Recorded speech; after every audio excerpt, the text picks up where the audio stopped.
আরবি ভাষা শিক্ষা ক্লাসে আপনাকে স্বাগতম। আরবিতে কথা বলা শিখুন। আনা অর্থ আমি। আনা অর্থ আমি। আংতা অর্থ তুমি বা আপনি। আংতা অর্থ তুমি অথবা আপনি।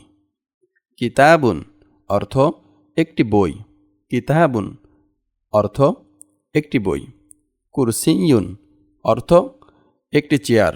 কুরসিয়ুন অর্থ একটি চেয়ার। বাবুন অর্থ একটি দরজা। বাবুন অর্থ একটি দরজা। জিদারুন অর্থ একটি দেয়াল। জিদারুন অর্থ একটি দেয়াল। কলামুন অর্থ একটি কলম। কলামুন অর্থ একটি কলম। বাইতুন অর্থ একটি ঘর। বাইতুন অর্থ একটি ঘর। মিসবাহুন অর্থ একটি বাতি।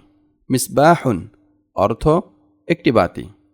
সারিরুন অর্থ একটি খাট। সারিরুন অর্থ একটি খাট।